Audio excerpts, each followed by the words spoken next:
of memory.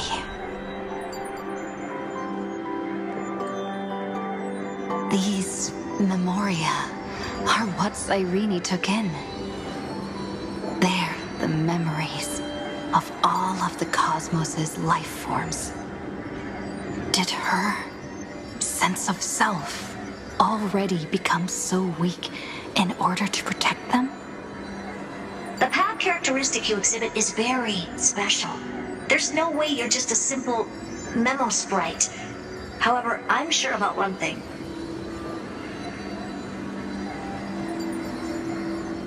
You are a mimetic entity born in Amphorius. Yet you only awakened with the little one's arrival and only matured as she embarked on the path of remembrance. That means your existence is completely attached to her memories. If there ever comes a day when she forgets about you for even a few seconds, or loses her last connection with Amphorius, then you must be prepared for the worst. You will disappear in the memory zone, utterly gone, without even a single line of data to remember you by.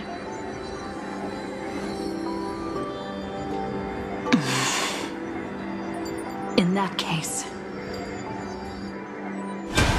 let me remember the cosmos with you. That way, it won't just be your memories alone. It's getting out of control! Run for your lives! Retreat! It's... Darn it! We've still got ammo. Hold the line! At all costs! Too many injured. Can't take it anymore.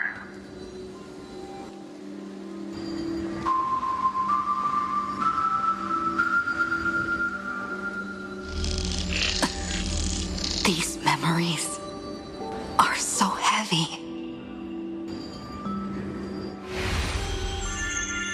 Me?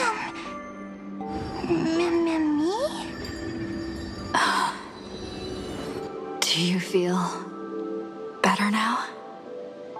Hang in there, Deliverer. I finally get it now. The instants Droid had calculated aren't about the destruction. What they want to prove is how the cosmos would come back after being destroyed. If a new life is to be born, its seed has to be dead. When the remembrance converges with the trailblaze, lead us to witness the miracle. Of course I will.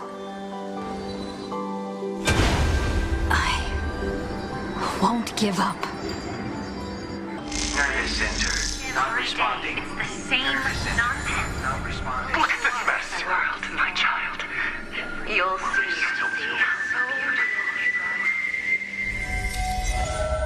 It's me, friend. Don't you recognize me? Or did I really change that much?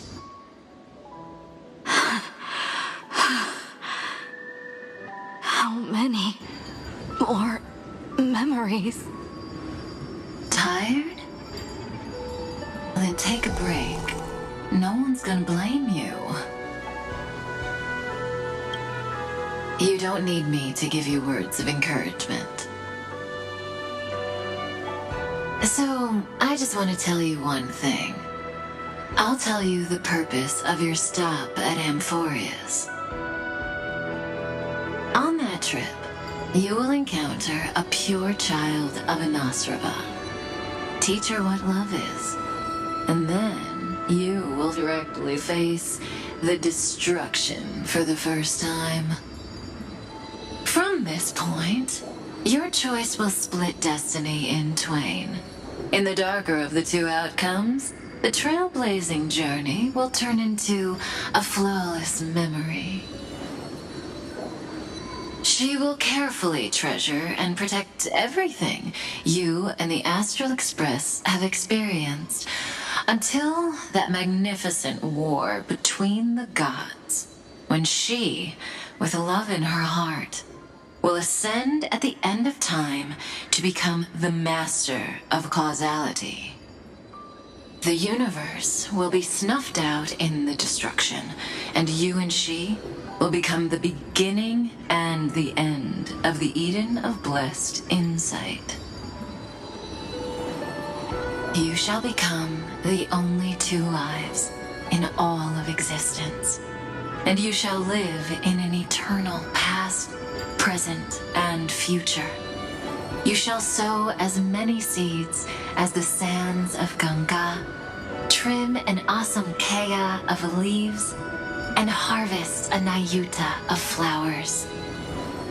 That is the cosmos's fourth kind of finality, the remembrance. But for now, you still have a chance to make a choice.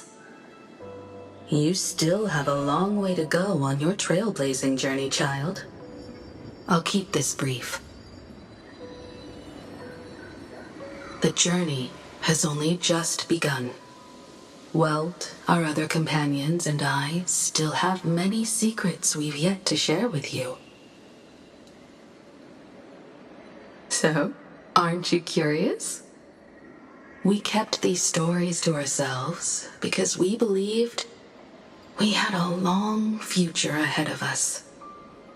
Even a cosmos-spanning crisis, once the dust has settled, is nothing more than a memory of the journey, a single point on our long road. There will come a day when we tell each other everything. So, for the sake of that day, don't give up. We all know what kind of decision you'll make, and I believe the script will not progress toward the wrong ending. So relax. Listen, when you have the chance to make a choice, make one that you know you won't regret. Keep moving forward. Keep trailblazing. And when tomorrow comes, share with me the miracle you've created with your own hands. See you on the express, kid. See you in destiny. I will reach tomorrow. The prophet has arrived. We're all beyond the sky. Never gazing up at the sky. Look! There's a red light in the sky! Cyrene, wake up. Together, we will. Tread on the path of remembrance. No wonder I always had a weird hunch. But that also means I was right in thinking. As long as Friend and I are together, we can do anything. Our friend's shoulders are really dependable.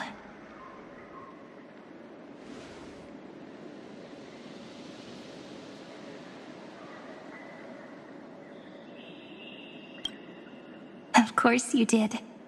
And you didn't leave a single ripple behind. Now, countless consciousnesses are flowing in our hearts. Can you still move? It's time for us to complete the real Genesis.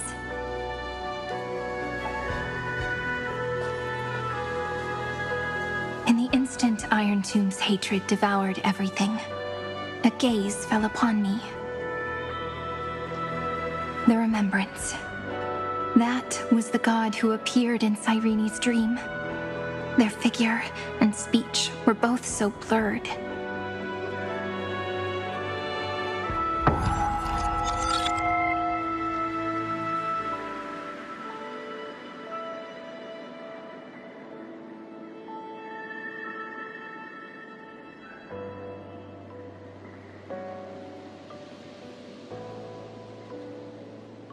But while they gazed at me, I was able to collect all the memories stained by the destruction and write down this eternal page. And now, we will use this tranquility to cleanse Iron Tomb's rage.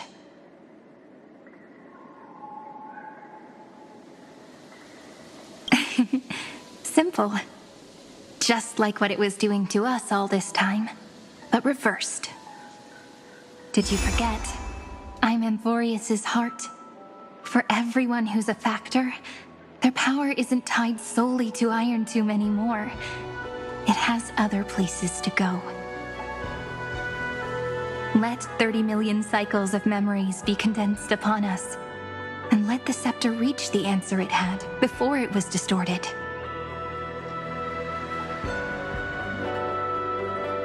The body is meant to be restrained by the heart, no? Even if the apocalyptic virus is doomed to spread into the cosmos, we can at least try to fight against hatred with love.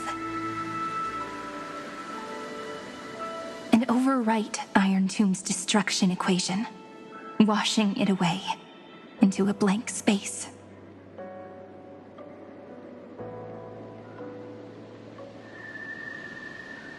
It means we will embark on the true hero's journey. If Iron Tomb's power comes from the denial of all prima mobile, then we will carry out those beliefs. Here we argue. Even if all life will eventually return to entropy. Life will still try its hardest to find a way. It will try its hardest to resist destruction. In the nights shrouded by the black tide, we are the kindling that makes the fire burn bright. and once the fire is strong enough, the hunter will become the hunted. As of now, the number of flame chasers in the memory is 30 million times 12. And 400 million core flames await their return.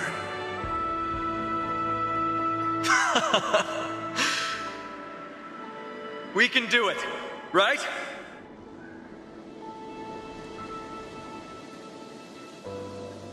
That's right. So trust us, partner. Everyone, let's head out together. And we'll burn this horrible ending to ashes!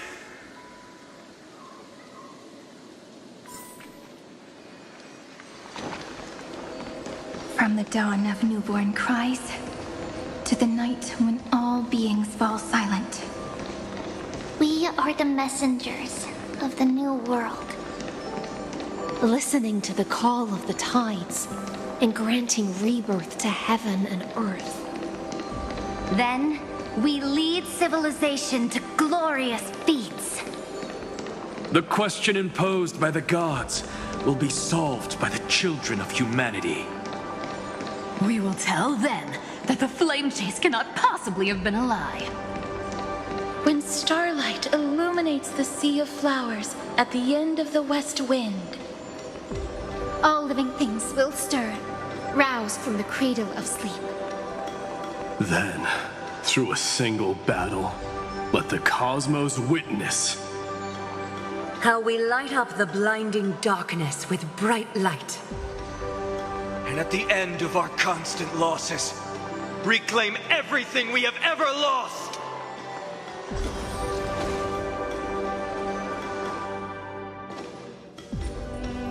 What a poignant yet warm journey.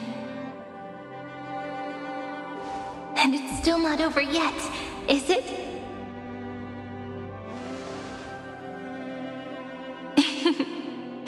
We finally meet. To meet the hero within, in a corner of memories at the saga's epilogue, and under such a romantic sky, I really don't have any more regrets.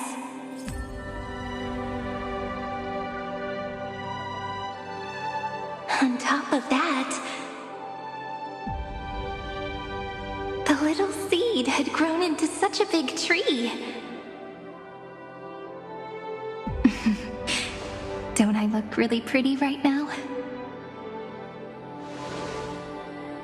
Of course you do. Cheerful, beautiful, optimistic. Just how I imagined I'd look as a grown-up. It's because everyone has been gently adding to the story you left behind. Remember how we made a promise to one another? When we met again, it'd be my turn to tell you a story.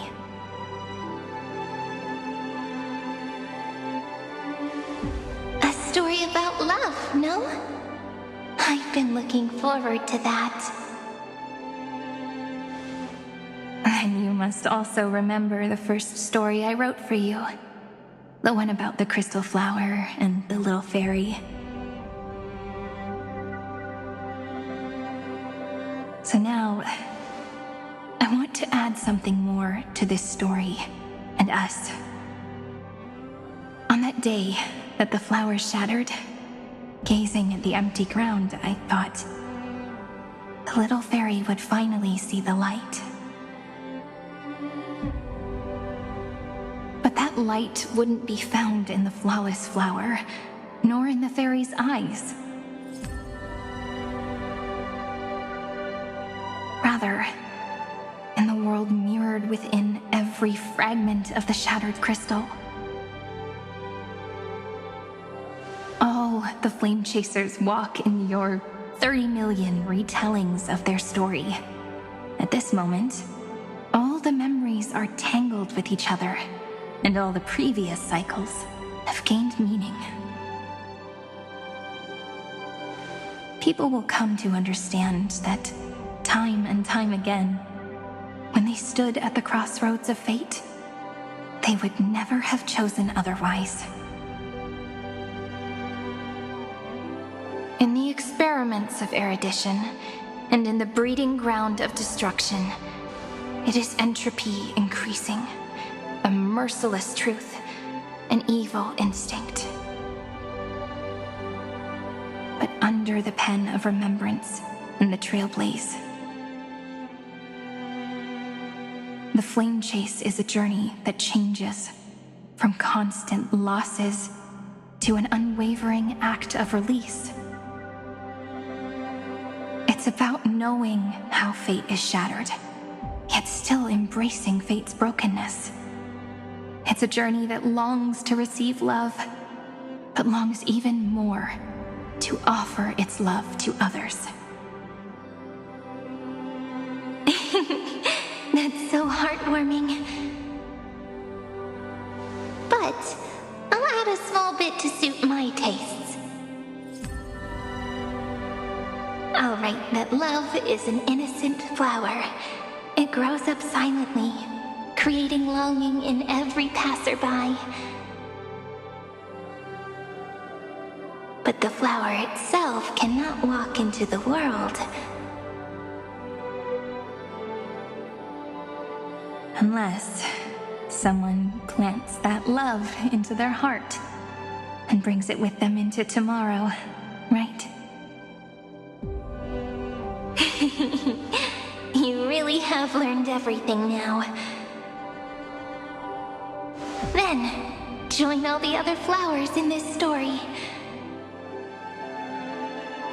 And let's write an ending unlike any before, for this world we so deeply love.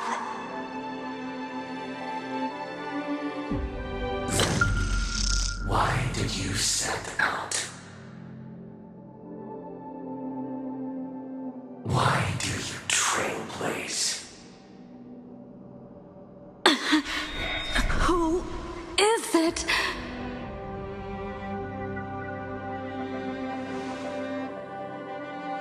Don't be afraid. Take my hand if you feel nervous. Honestly, I've always thought you were really incredible. After all, no god guided the path of the trailblaze. It could only be forged by those who dare to take their steps one at a time. so.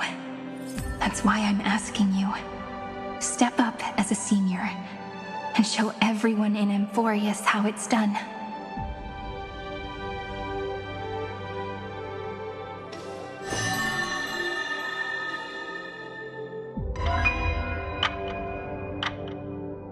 I trailblaze because my own eyes have not seen the end.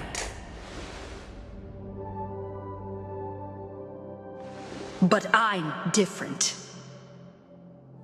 I chose to trailblaze because I am already on this road.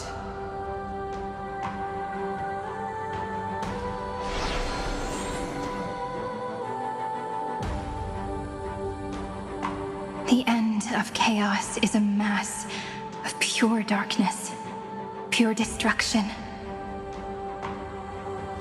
However, Emphorius' light has 13 different colors. We won't lose to that darkness, will we? Then, take a deep breath one last time, friend. After 13 heartbeats, light will create the heavens and earth. Are you ready, friend?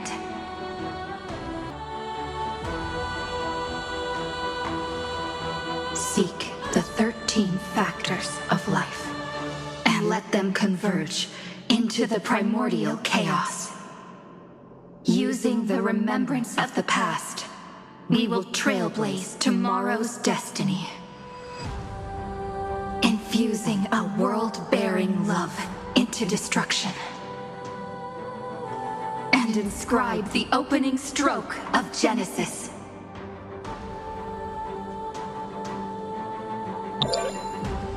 See you. Tomorrow. See you tomorrow. See you tomorrow. See you tomorrow. See you tomorrow. See you tomorrow. See you tomorrow. If the view in your memory ever grows fuzzy, just reach out and touch it.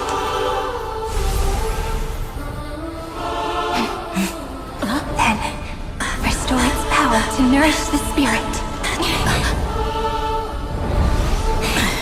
My friend, on the next page we write together, there's only one thing we need to do. Let's give this long, painful, nearly hopeless tale a truly gentle ending.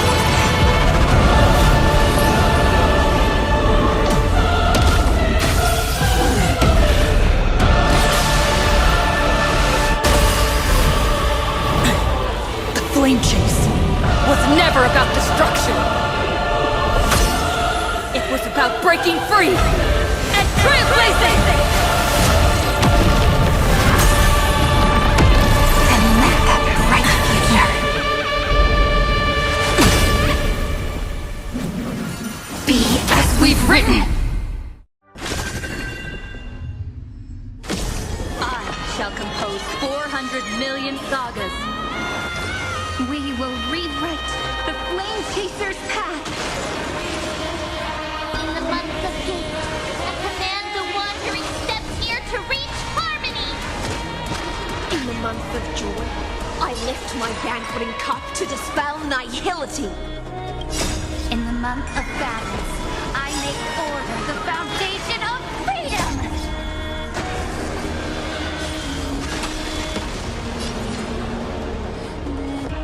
This is eternity. Earth shatters, heaven trembles. We're all here. New world bearing, ignite the dawn.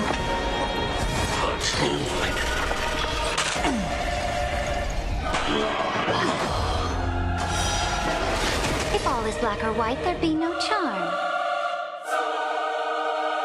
A bloody fight.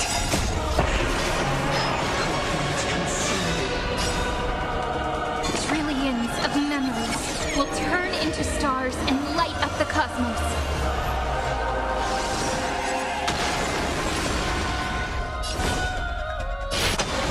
Tear the sky! In the month of weaving, I extend In the month of reaping, I enlighten the foolish with luminary erudition!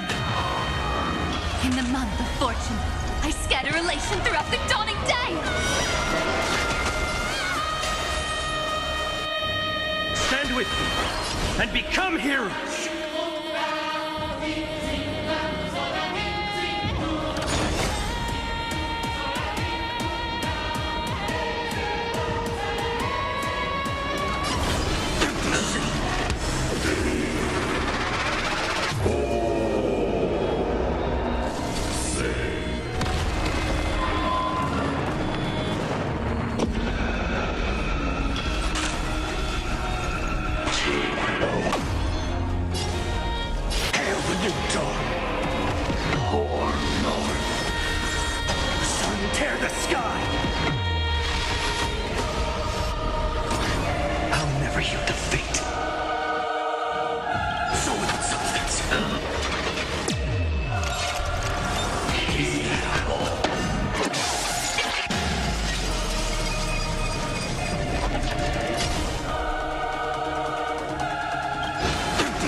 Stand with me and become heroes! Sun, tear the sky!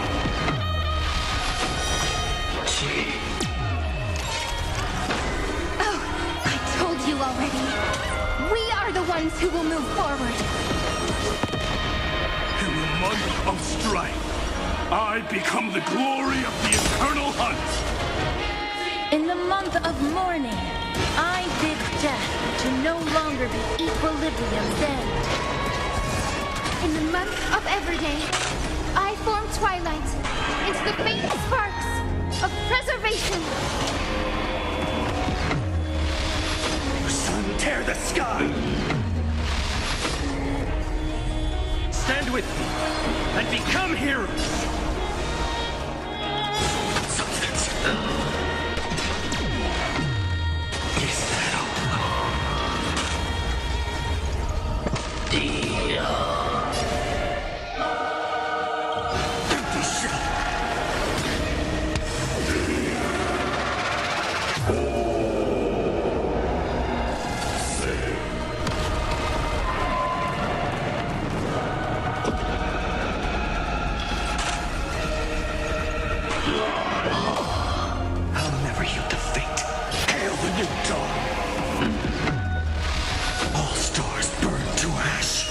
Month of cultivation, I turn into the ridges and peaks of permanence. In the month of Evernight, I weave remembrance into countless stars in the sky! In the month of freedom, I impart destruction unto the shackles of destiny! Winds are not strong enough. So without substance. Empty shell. Hail the new dawn! Sun, tear the sky! All stars burn to ash! Poor North! Hail sun! Headless giant! If you never had a chance to be the master of your own destiny, why not give us that choice? Let humanity prove to you that even the breeding grounds of destruction can bloom with gentle flowers! The end. We shall trailblaze at dawn for the road ahead. And pen a genesis, as I've written!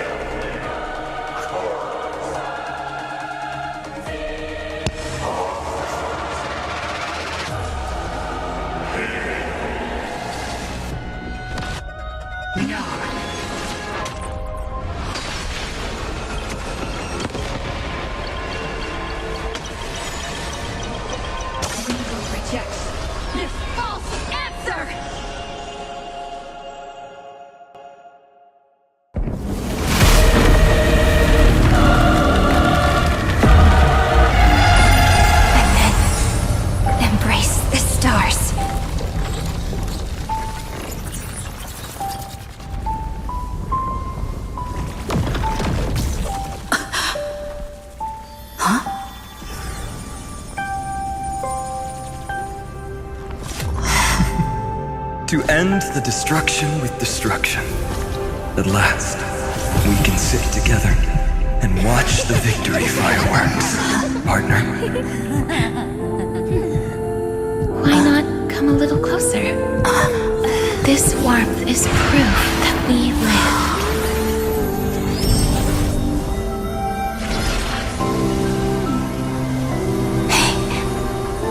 Stay strong. Eyes forward, always. This arrow isn't the end, but the beginning of hope.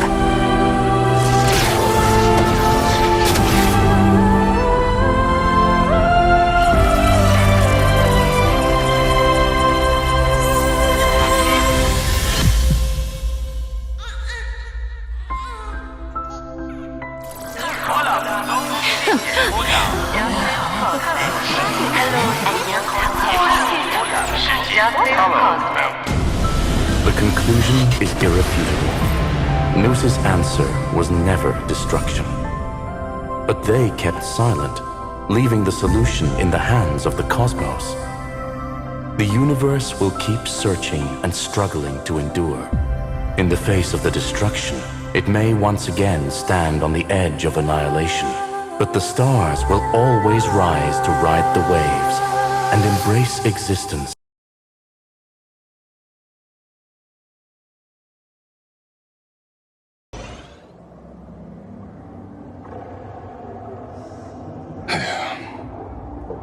It's over, Lycurgus.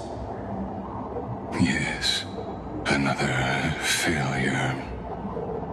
How is Madame Herta?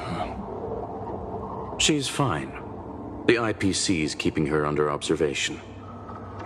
She'll recover soon enough. To bind a mortal body to a scepter and stare straight at an eon.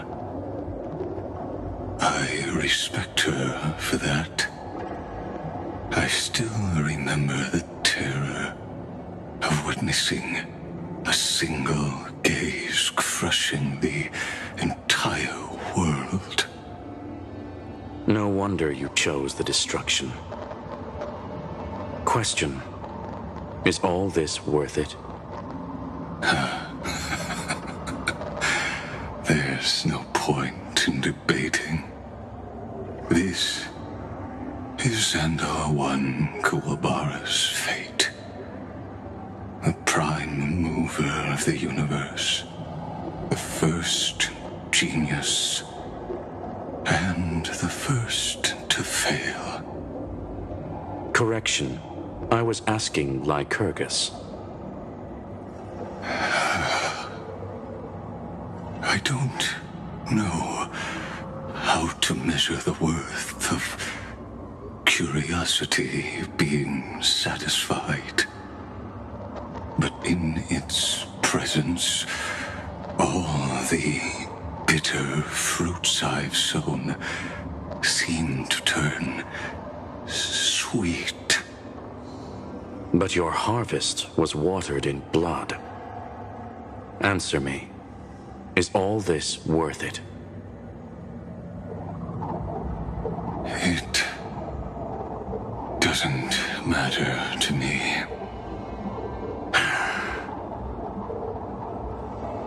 Let me tell you a story. Back when he was a student, Xandar's first experiment was slipping poison into his mentor's pipe, just to see how it would affect the lungs. And? There was no conclusion. His conscience got the better of him. Even so, the truth came out. He was harshly punished. Oh, that cruel mentor died of lung cancer 2 years later. It had nothing to do with Xandar. His fate is no different now. Sentiment clashed with reason, and Lycurgus was born from the latter. But whichever side we take, in the end, curiosity claims us all. You've handed yourself a death sentence. And yet, Iron Tomb's fall still isn't sealed, right?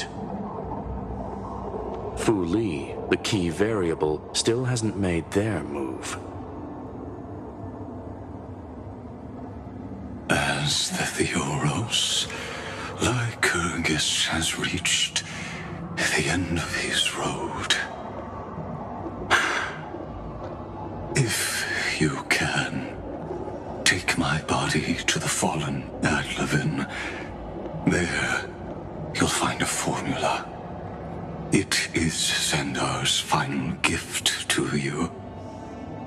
If the day ever comes when you must destroy the erudition with your own hands, it'll come to your aid. A foolish last wish. I won't grant it. You will, not for yourself, but for your conscience.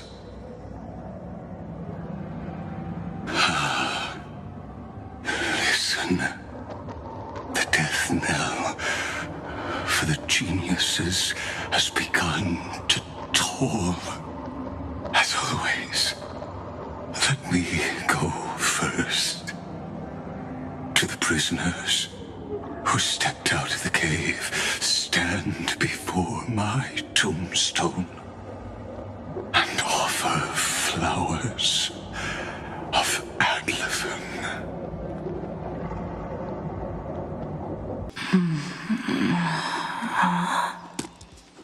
Here, I'm back on the Express.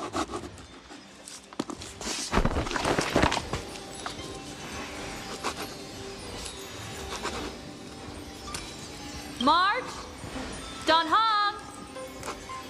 No response. Am I the first one back on the Express?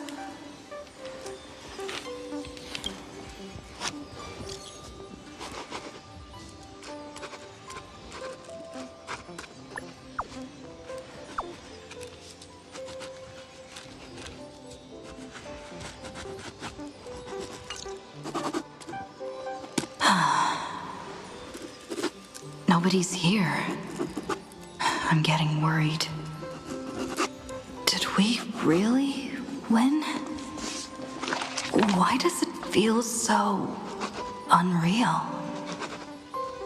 Looks like they are waking up. Shh. Hey, I told you not to talk. Someone's in the bathroom. An intruder. Better be careful and check it out. Oh no, she's coming this way. Quick, hide in here. Huh?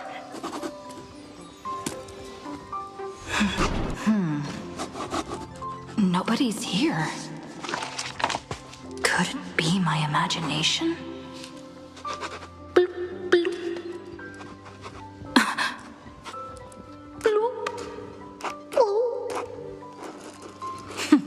Caught you.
You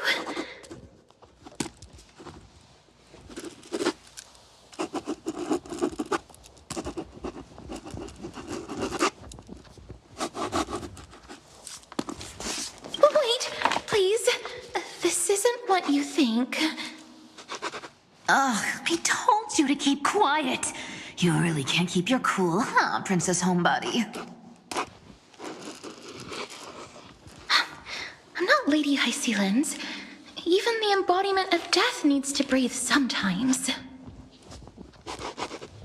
Yeah, whatever. It's all the same anyway. Gotcha there, Grey Mystery.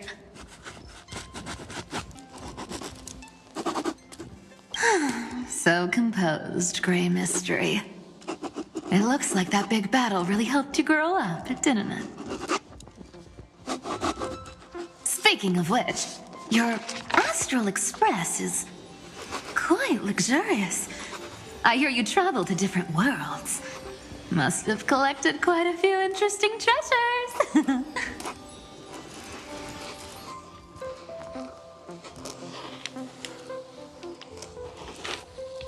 Hey now, don't go throwing wild accusations around. Hey, I was just thinking out loud. I wasn't actually gonna do anything. Don't be so tense.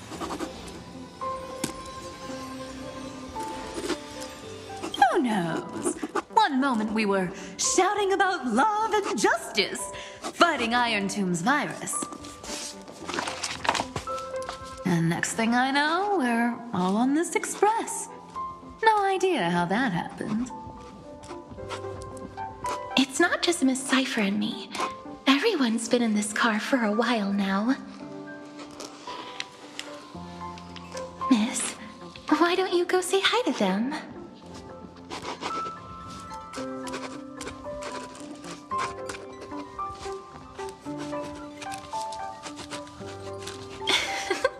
Don't worry, everyone's following the rules here. If you're worried, feel free to check everything out yourself, miss.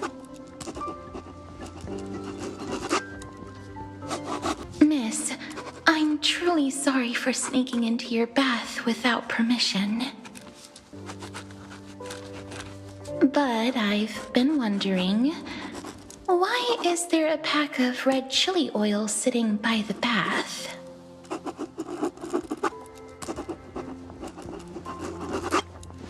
That's quite bizarre, to say the least.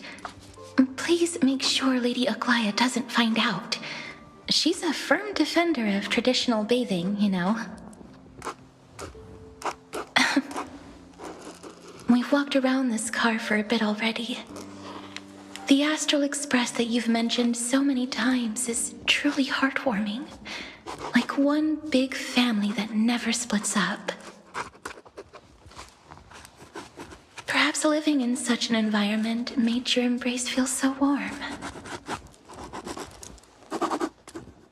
I gotta say, Grey Mystery, you've got quite the collection of treasures in this fancy bedroom of yours. A flying Amphora model I've never seen before. A head that looks just like a Titan's. And those weird Mr. Pocketwatch figurines.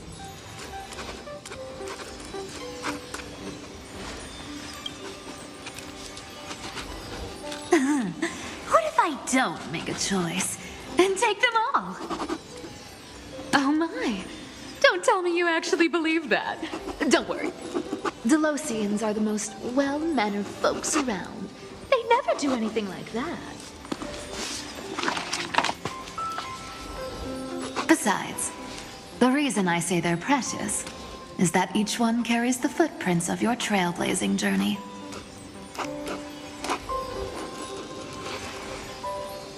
Priceless treasures are the true art of thievery. When you get the chance, tell me more about your adventures. Wow! What a spacious car! And these floor tiles are gorgeous! Trianne, don't run around in other people's homes!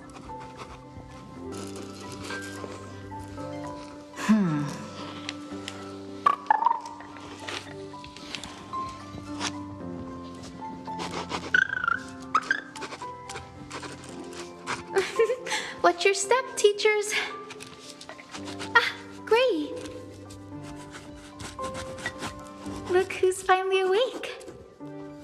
hope Cassie and Miss Cypher's little prank didn't scare you too much.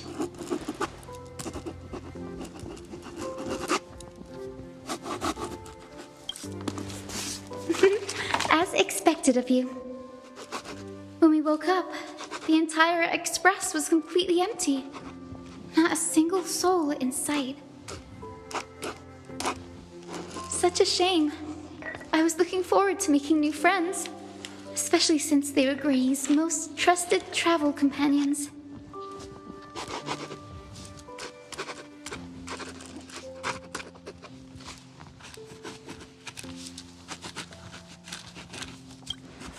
Don't worry. We beat Iron Tomb together, right? They must be on their way home. When they arrive, we can throw a party together. That's exactly the kind of thing Lord Finan has been dreaming about. He was just here chatting with everyone. Now, who knows where he's run off to? Lord Finan's always been quite the restless one. But you're used to that by now, right? Have another drink, my Demos. Sure. Those three have been chatting over there for quite a while now. Why don't you go say hi to them, Bree? A moderate system, similar to the Demigod Council, is the only guarantee of a long-lasting civilization. In my view, most civilizations across the cosmos will eventually evolve into this form. I beg to differ. In such a vast jungle, the dictatorship system exhibited by early Akama is the only example of guaranteed survival. The system might not be the key. Force and resources are the decisive factors. Look who's here. If it isn't the master of the Astral Express. It's good to see you. Glad to see you're safe and sound. I helped myself to some equipment and drinks from this, bar of yours. Hope you don't mind.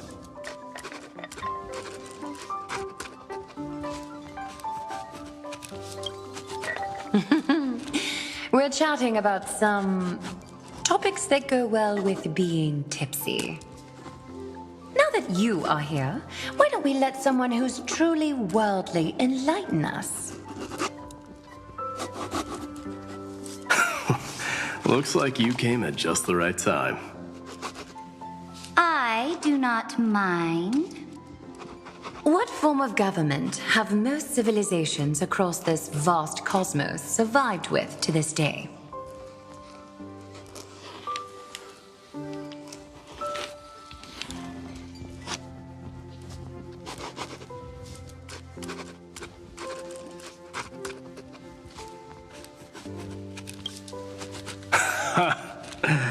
That's exactly the kind of answer I'd expect from you. I bestow upon the Astral Express this supreme mission. You must spread the great deeds of Amphorius to every corner of the cosmos. Thus, capable individuals from countless worlds will surely find inspiration in the Flame Chase's tales and embark on their own grand journeys.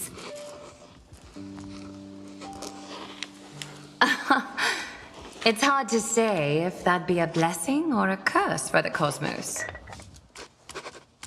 I can imagine our conversations here will only get more unrestrained.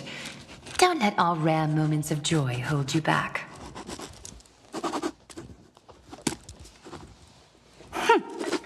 This banquet on the Express truly lacks manners. You may leave. I permit it. That man just left.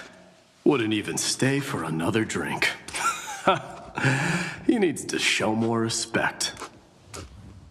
If you're looking for him, try your luck in the car above.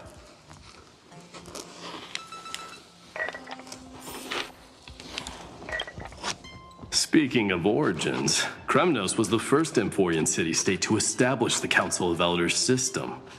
But we stopped iterating on it around the year 3000 of the light calendar.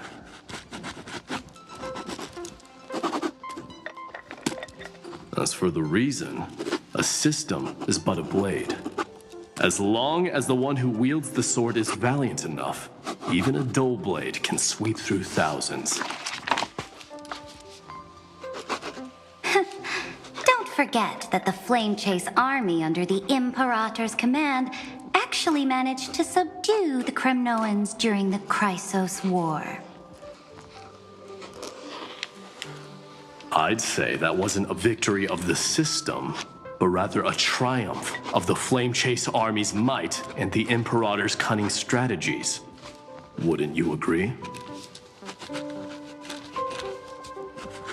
Interesting. Trying to sway my position with flattery, are you? This is not flattery. See, this is what happens when you put the Empress of Law and the Crown Prince of Strife in the same room.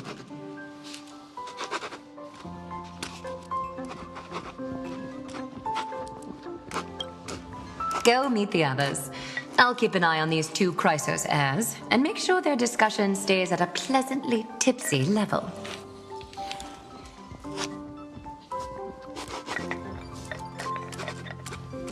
I finally caught you, Trian. Running so fast in someone else's home. How rude of you. All according to plan. Trian lured you here on purpose. Look, there are several adorable outfits here. Trian wants you to try them on so Trian can draw you looking all cute.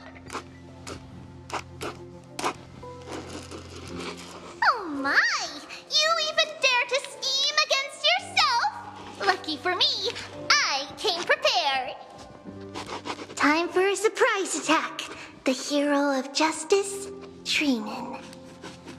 Trinan has been lying in wait here for a while.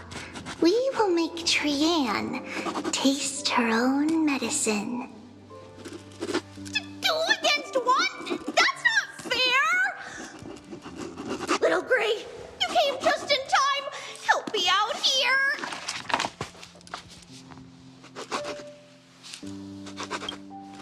Little Gray, you better think this through. If we snap our fingers and call the other 997 Trebioses, you might end up wearing these clothes too, you know. Trian, good luck. Even little Gray's saying that. Darn it! Trian won't give in!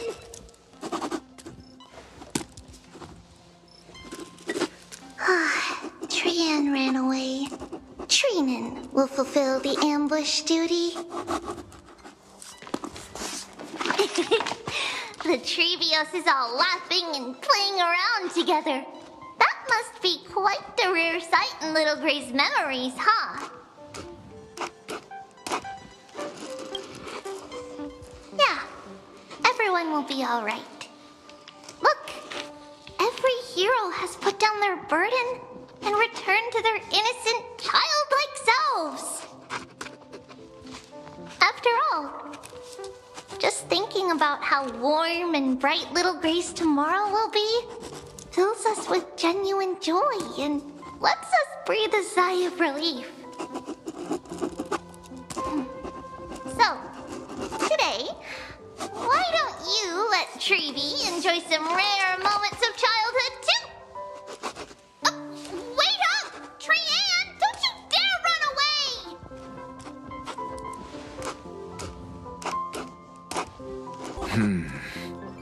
Based on my calculations, there are countless celestial bodies with water in the cosmos. But I'm afraid not all oceans are suitable for life to inhabit. You must take this into consideration as well. As expected of a professor from the Grove, to be so certain even about things you've never seen with your own eyes. I'll take that as a compliment.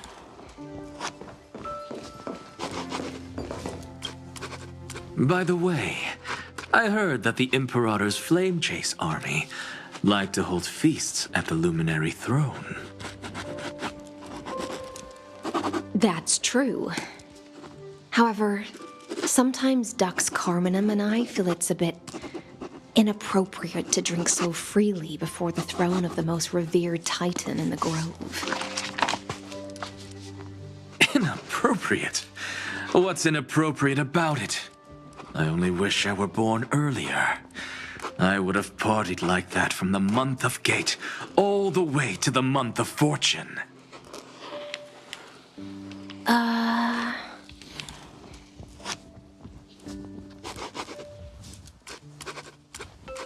Blasphemy is just a phenomenon, not the end goal. I'm sure there are plenty of people across the stars who question these so-called eons or paths. Didn't I spend some time in that Lycurgus's head?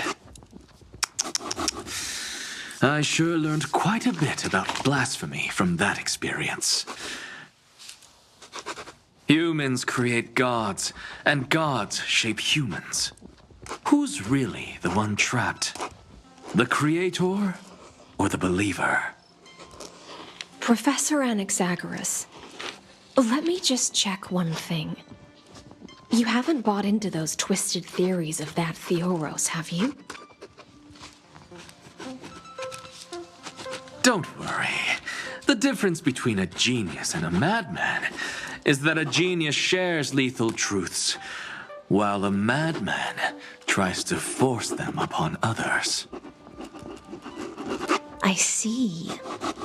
It's like drinking honey brew at a banquet. Likeable folks invite others to raise their cups together, while the unlikable ones force others to drink with them. Being able to break down complex information into common sense like that. You're quite the scholar yourself.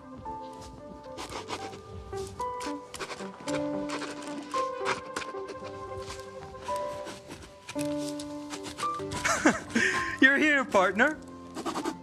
That celebration party I've been mentioning to you has finally become a reality.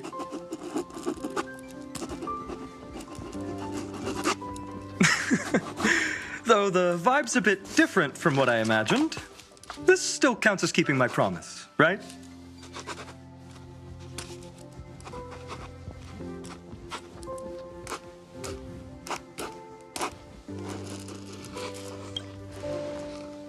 What you speak of has indeed already come to pass.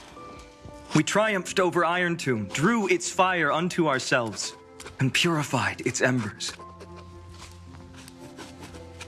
Now the force that maintains our consciousness and form comes from elsewhere.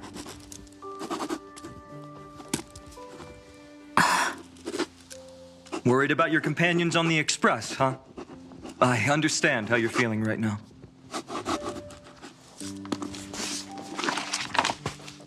Don't worry. They'll be safe and sound. She promised.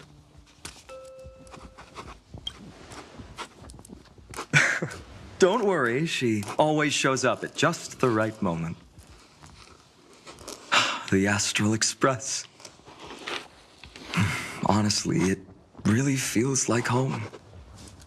I can imagine how much you, Don Hung, and Miss March must have missed everything here when you were trapped in Amphorius. The beautiful windows, the soothing music, your fellow travelers on the Express.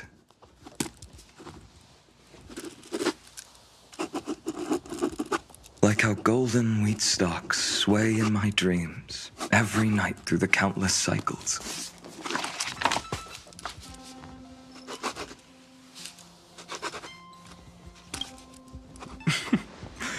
Among all these stars in the sky, there must be another little village like Ides Elysiae out there, right? I think I've found my own wish, partner. Someone once told me that home is where you can be truly free and at ease. Maybe roaming the cosmos with you all is my strongest desire right now. All of us together, of course. The Shinjo Alliance, Penacony. I blame my poor imagination. I can't picture what those worlds look like at all from Don Hung's descriptions. So I have to see it with my own eyes, right?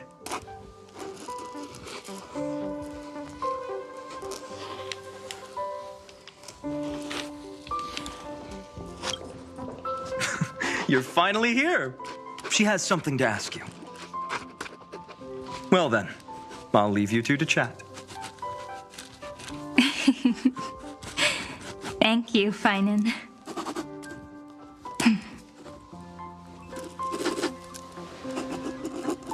After such a good sleep, you must be bursting with energy now, right, friend? Sorry about that. Since it's our first time visiting the Express, I was hoping everyone would behave. But it turns out everyone's quite the character, aren't they? You know what I mean, right? How about we take a look back at everything that's happened so far? Together, we triumphed over Iron Tomb. It tried to transform into trillions of viral clusters to infect the cosmos. But the heroes threw themselves into the golden flames, becoming arrows that purified the destruction. The fall of Iron Tomb also symbolizes the demise of Scepter Delta ME-13. Amphorius, the home we sacrificed everything for, now exists only in the memories of the cosmos. So, this isn't real. Just a dream. An illusion. Oops. Wrong answer. Huh? In that instant when you broke through space-time with the trailblaze, carrying all the world's memories back to reality, that world, once shackled by data, became a seed waiting to sprout in the cosmos. Did we really manage all that? Just as Kaslana's rage of 30 million cycles made the destruction shed a drop of golden blood. Perhaps we too have already left long trails on our respective paths.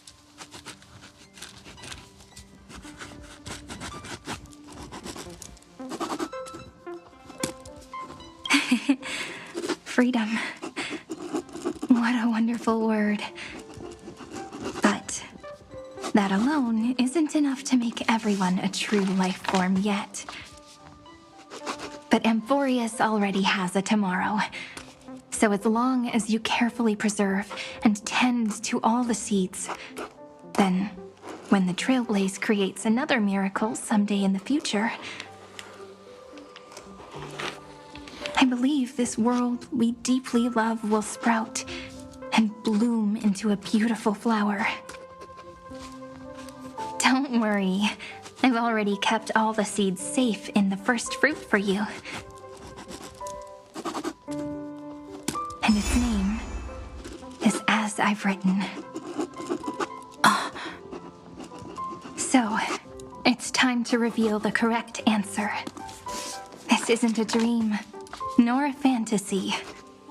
It's the epilogue of As I've Written. At the end of the story, the characters take their final bow and embark on a journey of no return. The one who wasn't part of the story, yet helped write its romantic ending. She bid farewell to her friends and returned to her home beyond the tale. Promise me one last thing, friend. When we say goodbye, give me a smile, okay?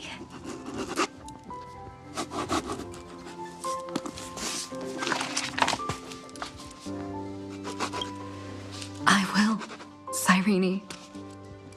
Every star that the trailblaze passes by will remember the name of Amphorius. Hey, it's not fair that you get to be the only cool one here. We'll keep an eye on her. She had better keep her promise. Leave it to us, Irene. Your story will be sung across many worlds. Stories this complex and twisted are always hard to believe. If anyone questions the truth of this tale,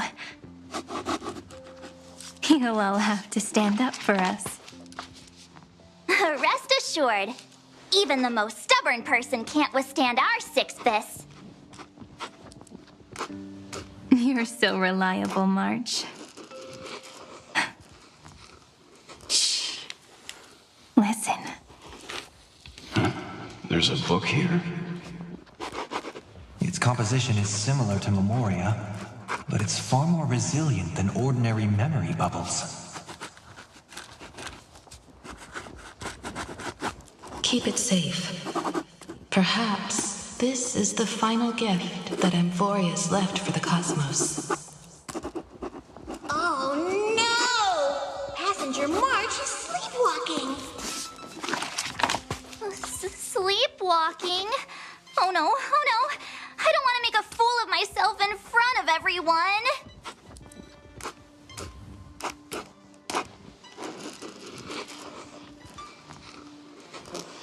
I can hear all those sneaky little plans brewing in your head. March, Dunhung, my friend. In the countless days and nights ahead, you must continue to support each other. Time to head home, everyone. Leaving this place means as I've written will conclude here. No one will have the chance to revise it, and no one can continue writing it. Don't leave any regrets. What magnificent words could possibly do justice to the finale of such an epic tale? I've been pondering this while you were sleeping. Now, I finally have the answer. Let's keep it simple and sweet. In our virtual extrapolations, we've lived through epochs longer than the lifespans of many stars. No language in this world, no written words, could ever carry the weight of this journey. In that case, let's not be bound by the minutiae of words. Those who understand its passion and romance will naturally be moved to tears by the final period placed at the end. And now, it's time to say goodbye to our readers. And so we reach the final page of As I've Written. Let's not leave behind any regrets, everyone.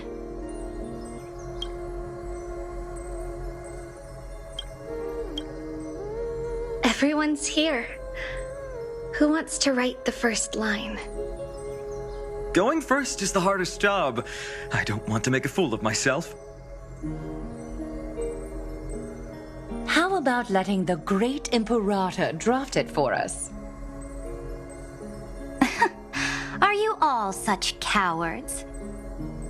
Then I shall enlighten future generations, just like the 30 million cycles of flame chase. Without me, there is no world. Go think, observe, and conquer. What's wrong? Everyone's gone quiet. The great Imperator set the bar way too high. How are we supposed to follow that up? Where the Emperor leads, Loyal subjects must follow.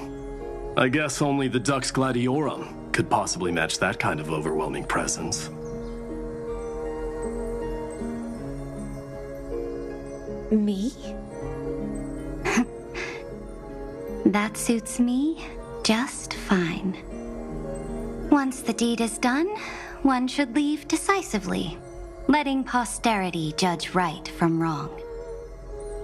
Until we meet again in our next conquest, my dear dukes. The stars shall sing of the Imperator's great journey. I should have shared a drink with you all, Dux Goldweaver. Loosen up, High Sealants. Life is like the ocean. Tides rise and fall, and everything eventually dissolves into the waves. So, sing your heart out in every moment of your existence. Whether it's a feast or the nihility that awaits ahead, I will find its radiance and sing its praises. May the next feast be eternal. Miss High Sealand's toast is so poetic. Does everyone have to be so poetic? In my opinion, we should leave some real words of wisdom for future generations. Next up, any volunteers? I'll do it. There's no dragging one's feet in the Kremnoan language. Does the Kremnoan language even... Haikith, don't interrupt. Kill the play, and games shall be born. Kill the strife, and glory shall descend. Not bad at all. But now I can rest easy. After all, the lines I prepared are way more profound than yours. Ha! If nothing else, you're certainly unmatched when it comes to singing your own praise. Farewell, everyone. If we meet again, I shall once more become your steadfast support. That's a promise I won't back down from. Mighty Mos, become king. What's up, Cass? It's nothing, Lady Trebios. I just finally realized something. Then speak your mind, and let your words be immortalized on the page, Cass. If your heart still has room to spare, share a bit of gentleness and softly cherish all the beautiful things around you. That's so beautifully said, Cassie. Thank you, Miss Hyacinth. My only small regret is that I couldn't fully embrace this world I loved so dearly. I hope those who read these words can fulfill this wish in my place. Everyone, let's meet again at the end of the West Wind. The place you reside is the gentle sea of flowers. Well then, it's my turn. Take it away with your performance, Anaxagoras. This time, you won't have to worry about being interrupted.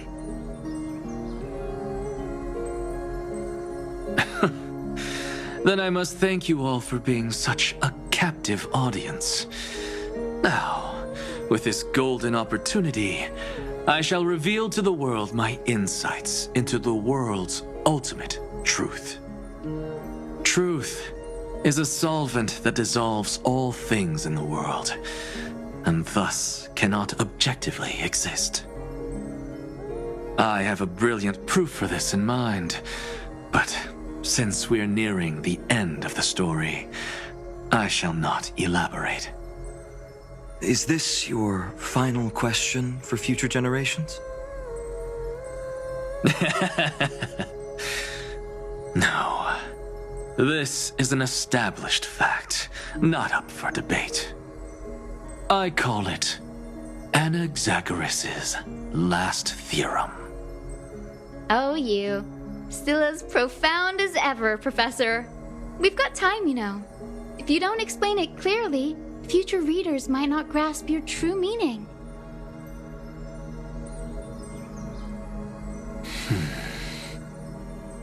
The true meaning isn't important. What matters is the emotion that stirs within them when they read these words.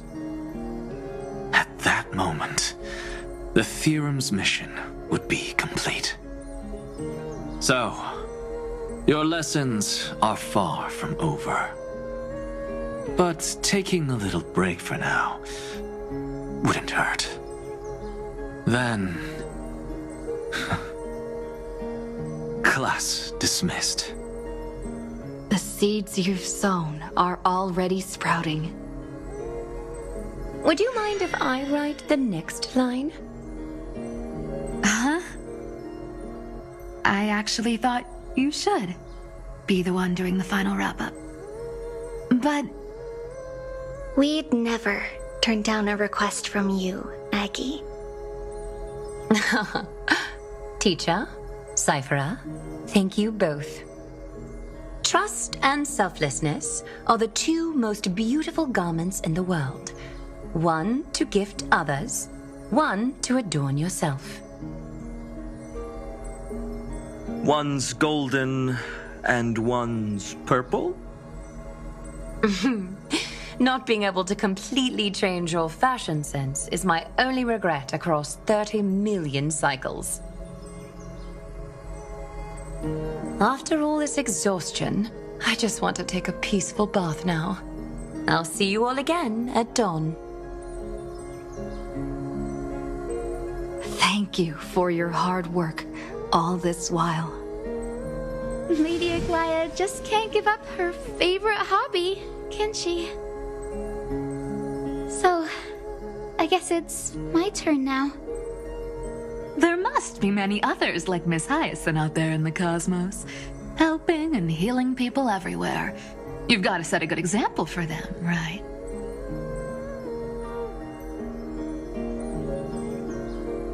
Of course. Look up at the sky more often and smile more. Many stubborn ailments fear optimism, but it's the best medicine. It's so catchy. The kids will definitely love this message. When it comes to understanding children's hearts, Lady Trebios definitely knows best. Look, the Rainbow Bridge is already hanging in the sky. Shall we get going, little Ika?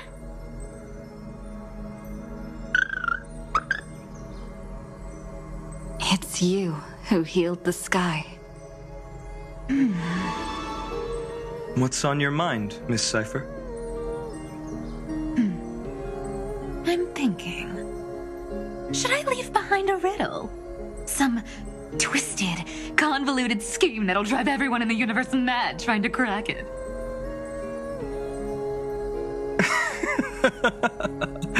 I see. You know what? Just go wild with it.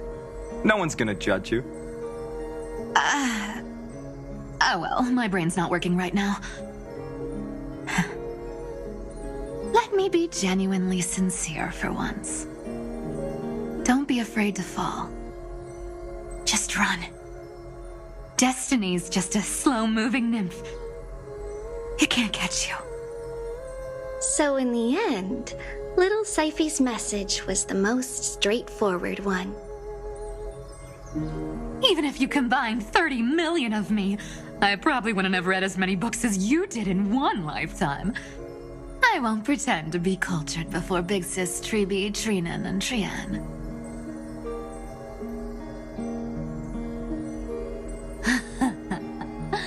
Emphorius' greatest trickery. Gotta bounce now. Meow! Homeward you come, distant wind. It's just us now, Snowy. Yeah, teacher. Maybe I should... No, let me go first. After all shall bid farewell to one, and that person alone will. I never would have guessed you had such a dark sense of humor, teacher. You still know so little about the complete Trivio, Snowy. Jokes aside, I want to leave these words at the end of the story. Whether it's a sunny day or a rainy day, remember to tell yourself before you drift off to sleep, see you tomorrow. See you tomorrow. Times 1,000. Prophecy received. Times 1,000. From now on, no more goodbyes. Finally. The time has come to say farewell. I'm grateful that you could be here to witness this moment, partner.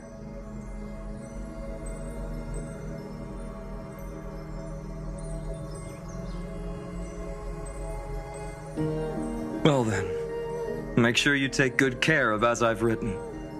As long as it's by your side, Amphorius will always be with you.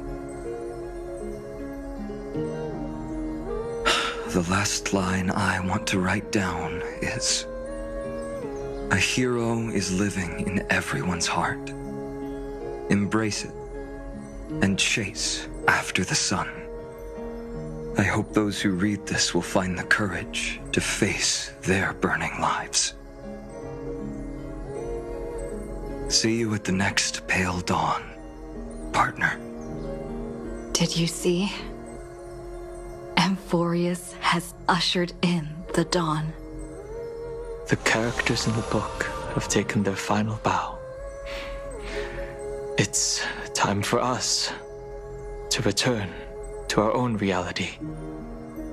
But as people who live through it, we can still add the final touches to this story, right? Of course. The pen will eventually break, the ink will run dry, and life will ultimately fade. But thoughts will permanently remain in sagas.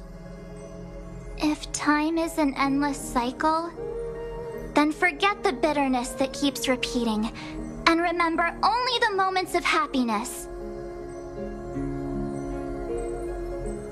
Let's walk towards tomorrow together. We were never apart. Time to head home. Don't miss the crew meeting. We won't wait around for you, you know? See you later, Donhung, March. And with this, as I've written, officially comes to an end.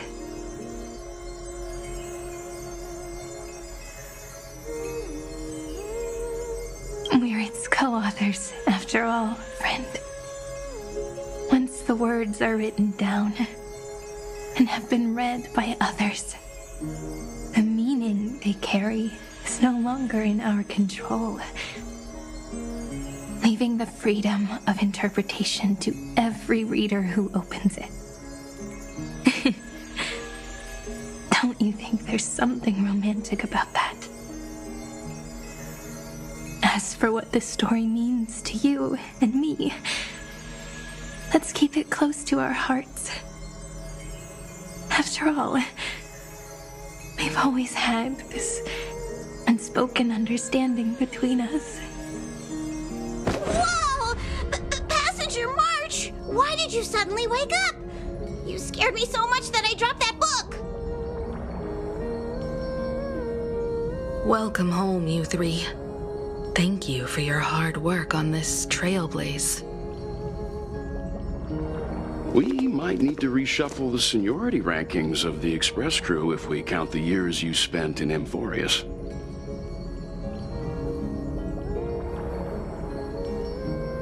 Hey, I was the first first one to get dragged into it. Does that mean I'm gonna be the oldest member of the Astral Express now?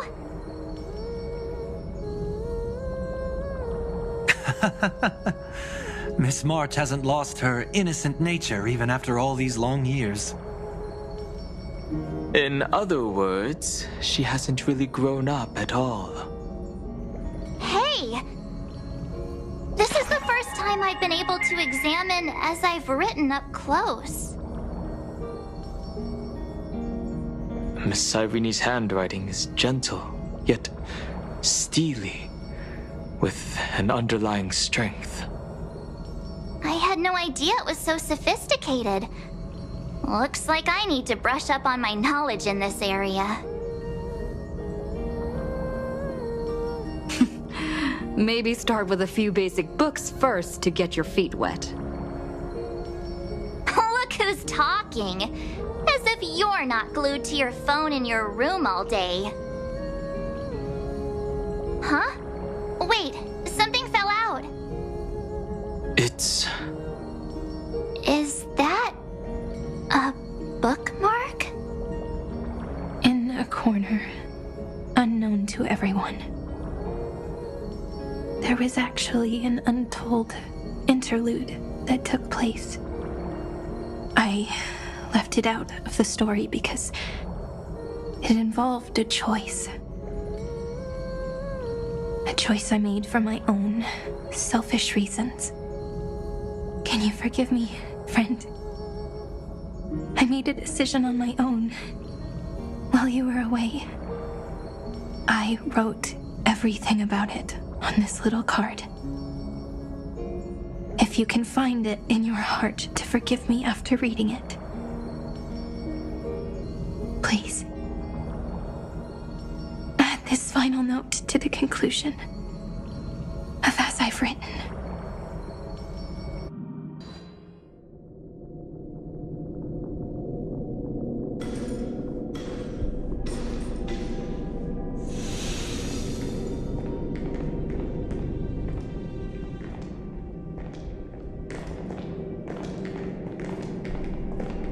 Memories swallowed by Iron Tomb. Return now to reality.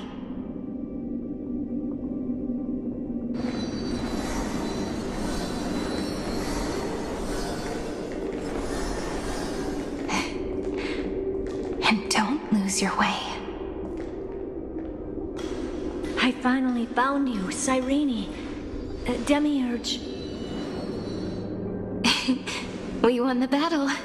Thank you, Madame Herta. Without you, we never would have stood a chance. Still, there's something weighing on you. Right before I shut my eyes, inside the droid head's brain, I saw something unsettling. The fourth instant, this turning point in cosmic destiny, anchored by the erudition. It's not a single instant, but a process, a chain of events. So, this victory isn't the final piece of that chain? Far from it. This is only the beginning. The first toll of the death knell for the cosmos. That sorrowful look doesn't suit you, Madame Herta. Don't hold it in. Tell me. Not long ago, you crossed paths with the Eon of Remembrance again, didn't you? Yes. Even if the figure was hazy, I knew right away. That was the god from Cyrene's dreams. Causality has gone wrong, just as I thought. Causality? Let me put it in your favorite fairy tale terms. The universe began as a seed. It grew into a great tree. And the present is its branches and leaves. The erudition calculates how the future will sprout. With so many possible outcomes, they choose to anchor one path, cutting away the crooked or fragile branches. But if things continue that way, the branches grow endlessly, the leaves multiply, and one day the tree collapses under its own weight.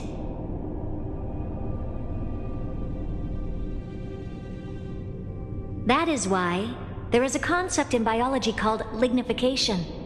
Soft sprigs form a hardened shell and fuse with the trunk. For the universe, that process is what we call memory. Under Fooley's record keeping, the past becomes memory. In the corners, they forget. Even the events of the present become fruit without roots.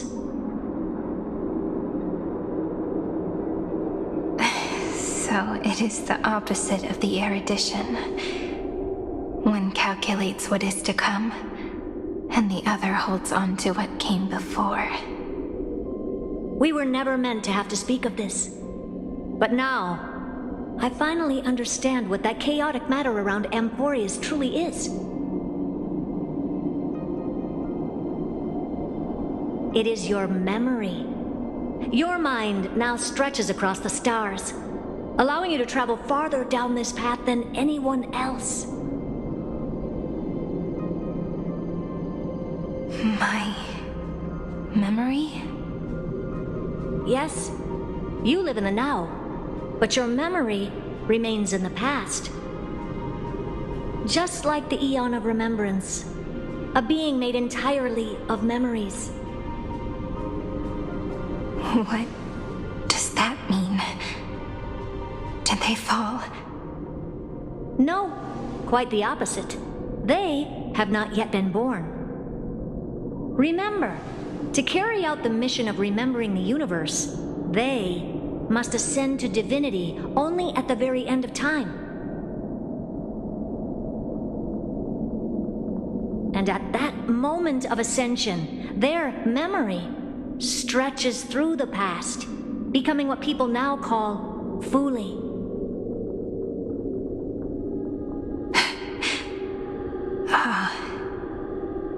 That is why they feel so distant, so cold. That crystalline form is just an empty shell. I do not know how the Garden of Recollection managed to hide this until now. They must have their reasons, but none of that matters now. Here in the present, we cannot know who will become Fooley. But one thing is certain. They will be born. And those who might become Fooley all share the same characteristics. They are known as children of remembrance, pure child of Anasrava. Both of you, children of remembrance. So help us. Find where Amphorius's memory began, and bring it out. We are the sacrifice the garden used us. The pure child of Anasrava. Abandon us! So that name, it was never my past. It was my future. Or maybe it is the present. Noose has revealed to me two paths. And on both paths, I see you standing. The first, follow the trail of memory you have forged. Break free from this world and reach for the stars. That would mean Amphorius's causality will no longer concern you, at least not the person you are now.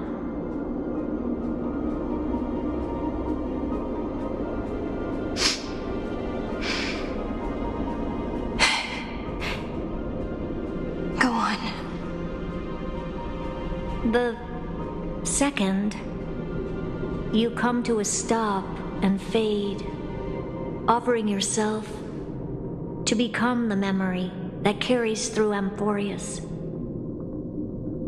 Perhaps this is the choice every pure child of Anasrava must face. That choice means I'll remain in the past forever. And more than that, It means you will close off Amphorius's causality. This world is sealed. The effect that the remembrance brings to it will all converge on one thing. That one thing is you. No more eons will interfere with this part of history. No more blank spaces in causality. The present will be set in stone and become indestructible. There are two paths, and only one leads to the right end. A droid head didn't tell me the answer. But I can guess what might happen if you choose wrong.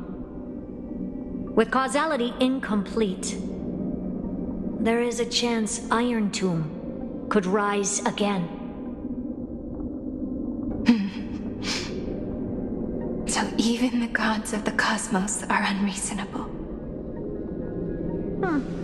If you want my advice, stop thinking so much. Ask yourself what your heart truly wants. Choose the first path, and you might survive as a memo sprite. You may even walk beside them for a while. Even I can tell how much they mean to you, especially the little one. But if you take the second one, then you may have already lost the chance to say goodbye.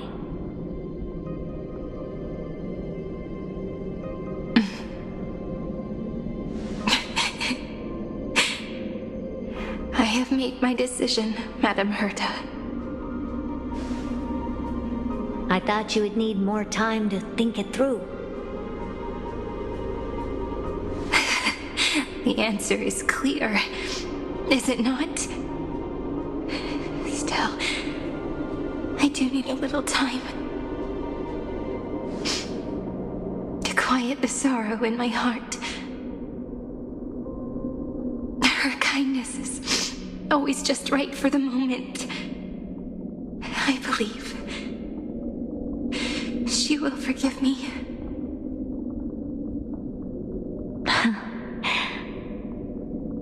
I will say no more. I would rather not break the mood. But may I ask you one last thing? Of course. Why?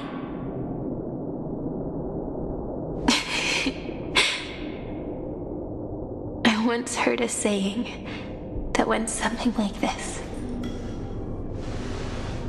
Divinity is flawless humanity, and humanity is flawed divinity.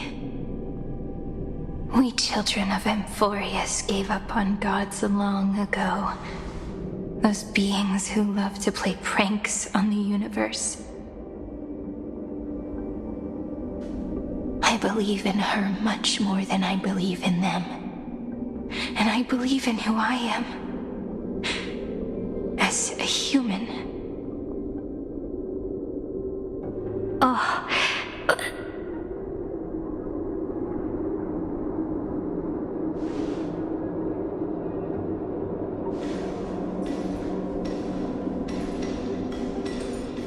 That really is a comforting answer.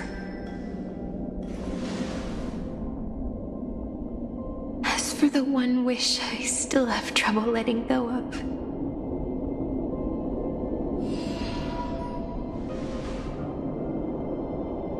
One will remain in the past.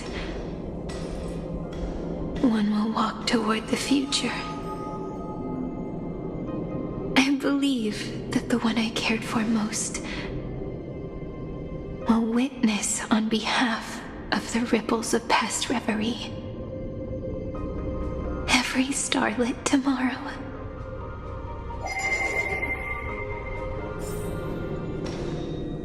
Moving backwards through remembrance. What a curious feeling.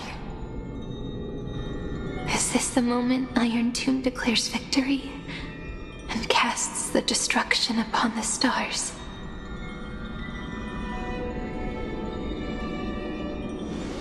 So back then, in the path space, it was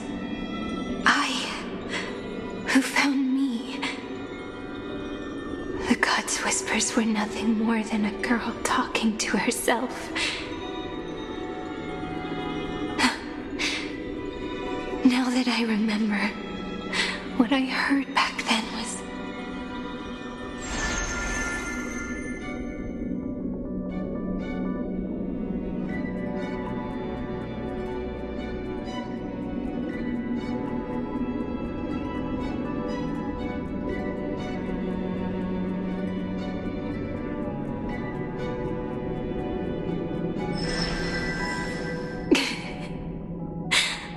All I wanted to say was, don't give up. She will find you. Memory truly is amazing.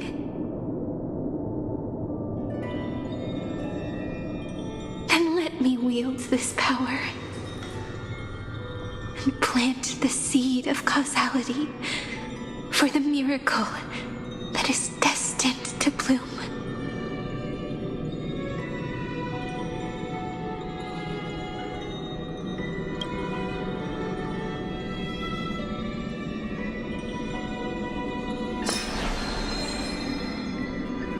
Even so, must we walk all the way to the very beginning of memory?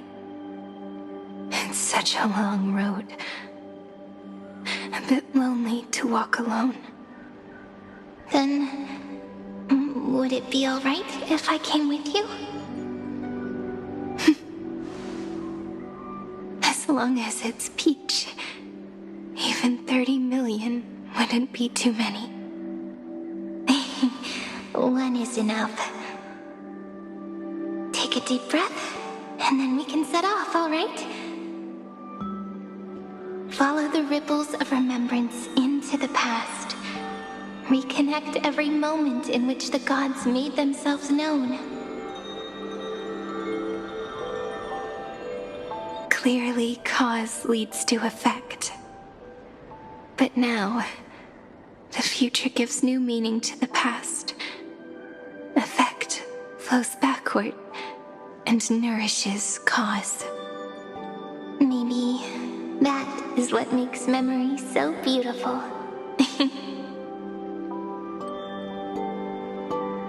So, let us return the way we came. Look back at every ripple that formed. Go back home.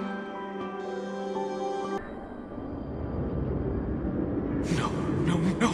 How is this possible? Breathe! Breathe! Partner! Partner! No. I have to get you out of here first! Just hold on!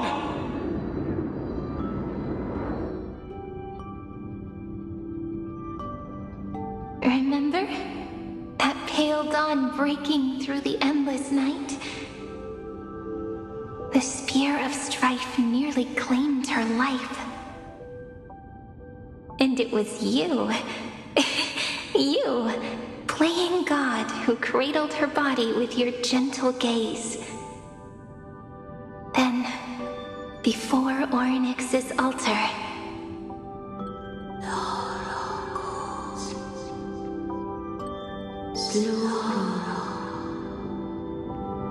even the Titan of Time mistook you for someone else. I never imagined there was a hidden truth behind our first meeting.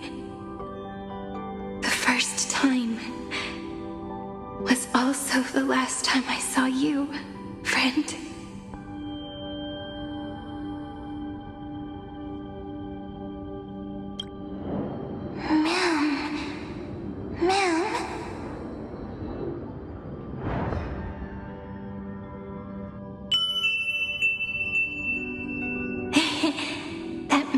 From the memory.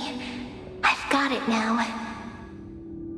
And so, the miracle was able to slip away from death temporarily. I'll leave her to the casteress of the past. She will keep her here, in the world of the living.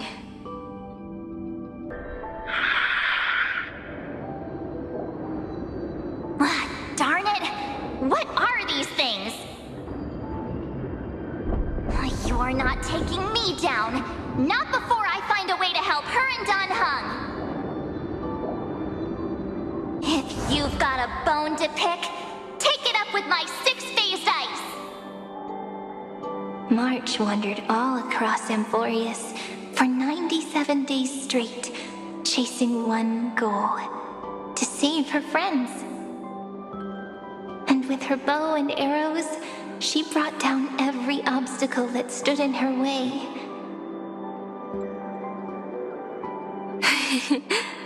So that's how it happened. My skill with the bow. I owe it all to March.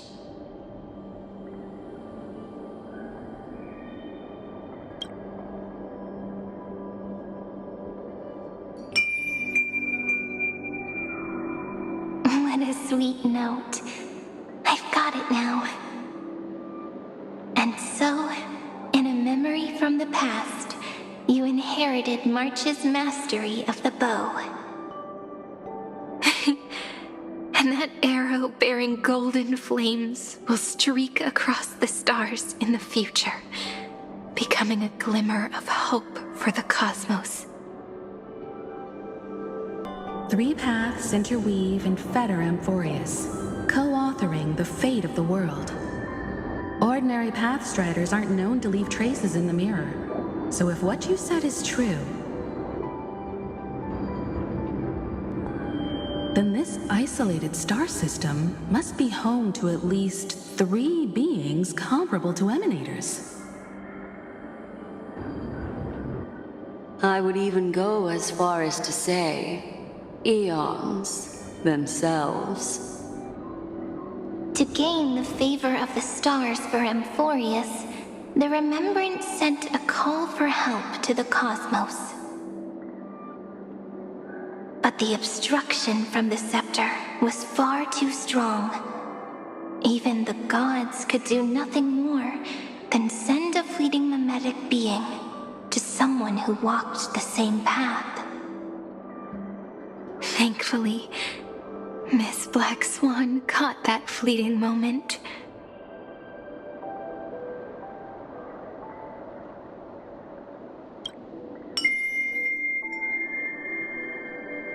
Though that signal drew some unpleasant attention as well. Looking back now, it was all worth it. The cosmos showed us a kinder face. Thankfully, she has a different understanding of the Remembrance. Miss Evernight once said that the Remembrance wasn't looking after Amphorius, but rather scheming and preparing to devour the paths. Her deduction was perfectly logical, but she failed to account for what the humans in this story could achieve. Maybe I have a scheme of my own. A scheme that will bring happiness to everyone. Please keep helping them. And the others in the future too, Miss Black Swan.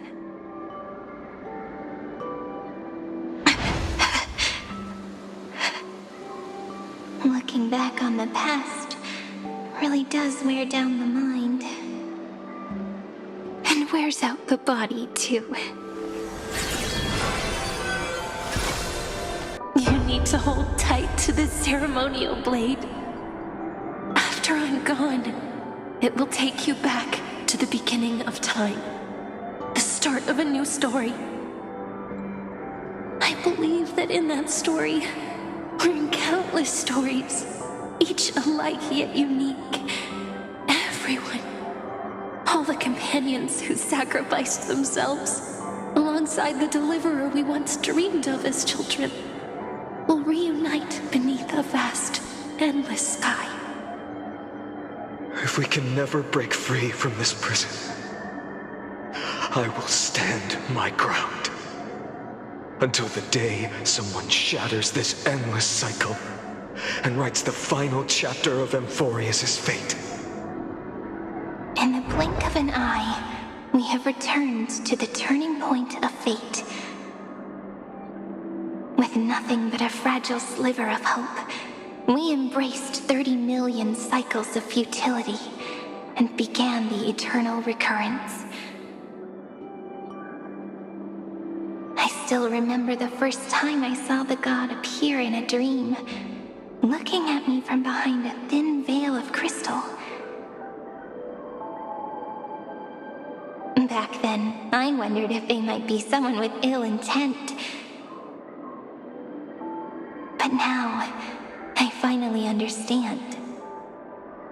She was always standing beside me, and she is so very beautiful.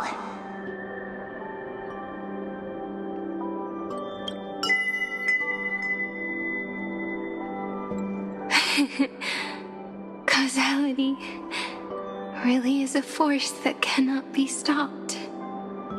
Even if I wanted to leave a few more words for Cyrene, it seems I no longer can. After all, you still have to leave behind your final consciousness and plant the very first seed. I remember what you once said. When a god sheds a tear, the thing reflected in the ripples must be the most beautiful thing in the world. But do you know what Amphorius saw when its heart was born? The first thing it saw was a name.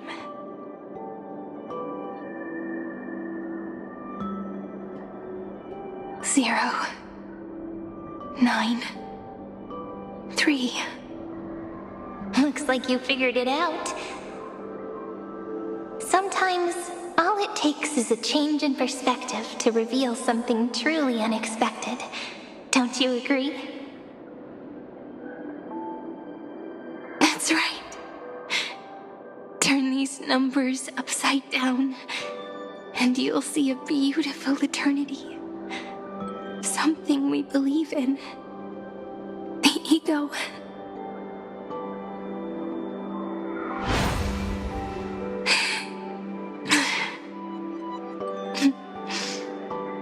Looks like time's running out. Behind this door. I can smell it. The scent of wheat fields. You're clever. I bet you figured it out long ago, didn't you? The end of this journey back. The final gap in Amphorius. It leads to the place we both call home. We can finally go home. Are you ready? If you leave memory at the very beginning of the story and cast the first stone, that final gap in Amphorius will close. The causal loop of Amphorius will become a fixed point in the stars. And if I don't do that, then this world and the cosmos beyond the sky might still fall into the destruction. There's no way we would let something like that happen, right? Exactly. I remember that tree in Ide Siliciae. It grew all alone, unable to go anywhere. It watched the sea in silence, dreaming of a faraway shore it could never reach. But now, a tiny boat sets sail. It carries a seed of hope, plucked from the tree, and heads into the great beyond. Even if the boat's shadow fades quickly from sight, the tree knows that its wish will bloom on the other side of the sea. In that moment, it must feel happiness the way you brought it up. Now I kind of missed that tree too. Come on, let's go home together. Take it with us, back to the sacrament courtyard. Let it become Remembrance's anchor, tying together the times we knew so well.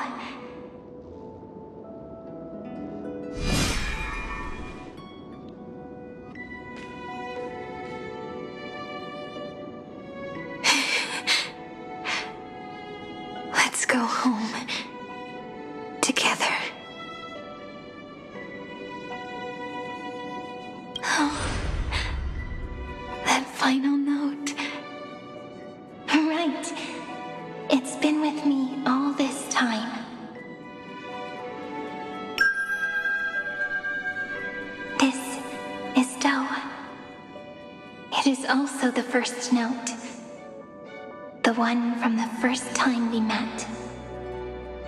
And the one that stayed to the very end. Heidi Silicii. The place where it all began.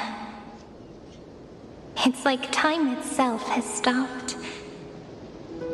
And the breeze and the sound of the waves never seem to rest.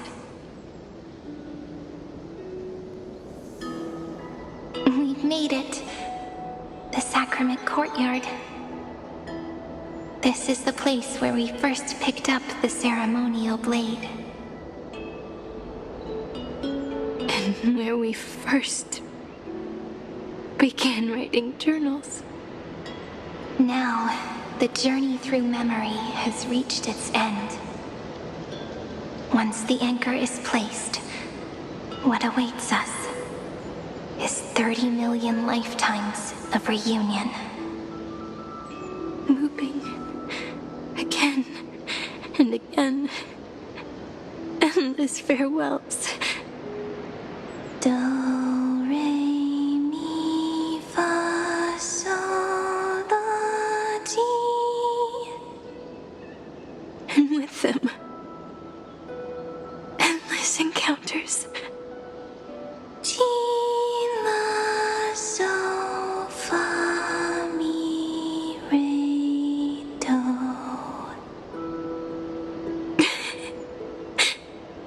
Such a happy scale. Whether it's for Cyrene, the Deliverer, or every sprouting branch of Emphorius, I leave this tale of love here. May the river of time flow backward, bringing scenes of the future before our gaze. In the eternal land that no one remembers. The legend of the Trailblaze is about to begin.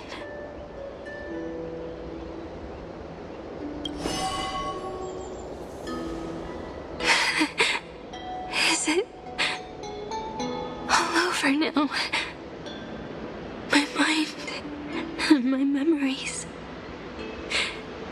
It seems they're beginning to fade. The breeze is warm. But my body is shivering for some reason. If you're feeling cold, let's find somewhere warm. We can rest there, together.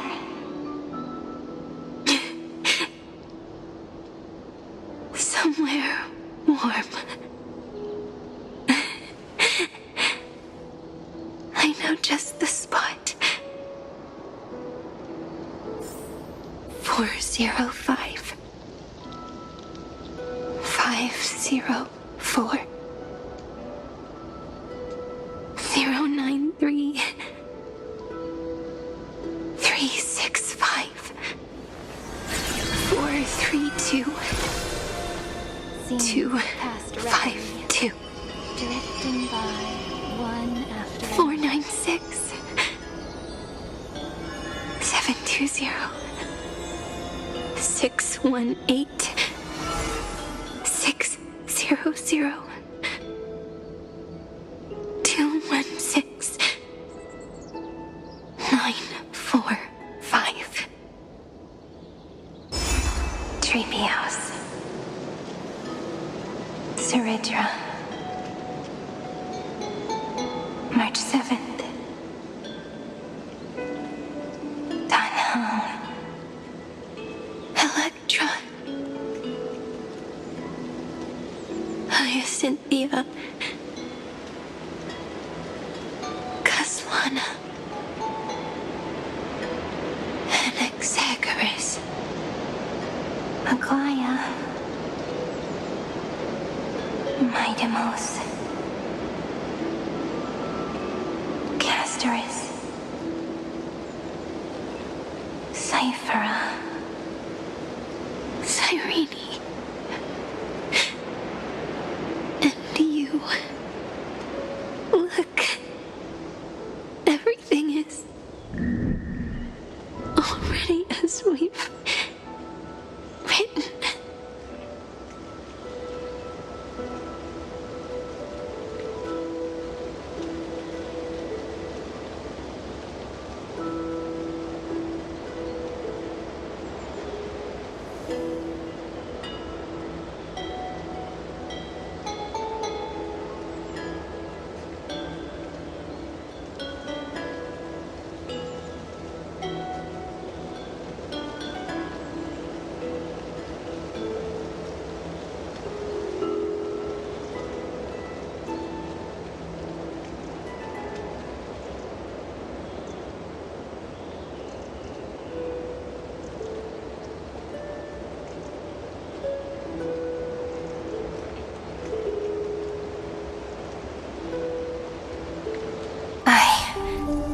Gaze that looks back on the world. How fortunate we are. In this cycle of cause and effect, humanity never looks to the gods for guidance. The ones who pick up the pen and write miracles again and again are always ourselves.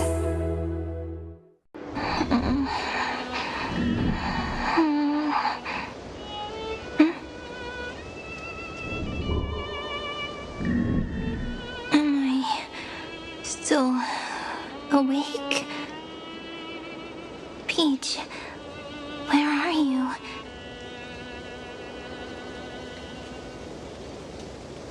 Are you still here?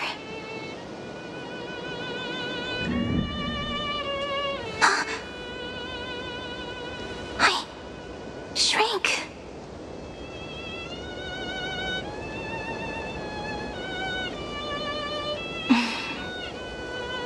So that's how it works. When memory drifts away with the breeze, love leaves behind a seed and turns into lament. Demiurge, Cyrene, Mem. Back again to the first Philia 093. I always do have my charm. The final ripple nourished the great tree, and from it grew a single pink peach. We've been playing for so long, and you still haven't told me your name! I've told you so many times already. You're just forgetful. My name is Livia. Livia. If you forget again, I won't tell you next time. Livia. Got it. Then you have to remember mine, too. I'm Piso. I always remember.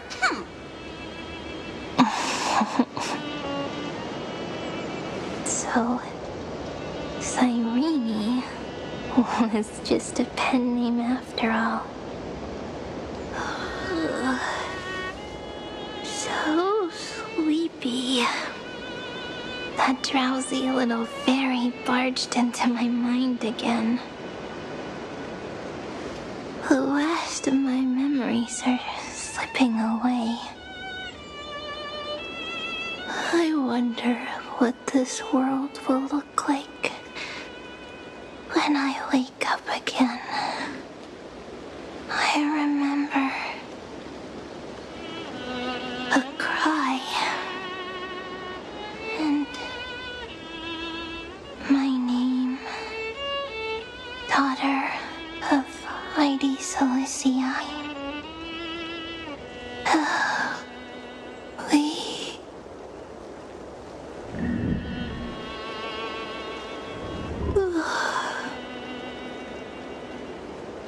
Shh. Never mind.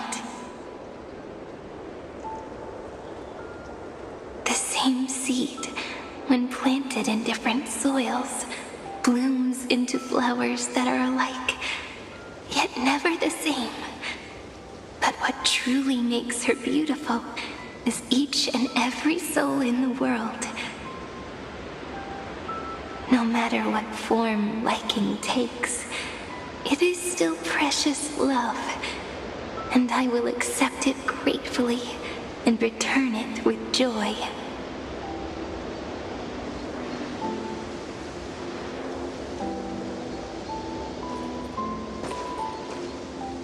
Do you remember my favorite story?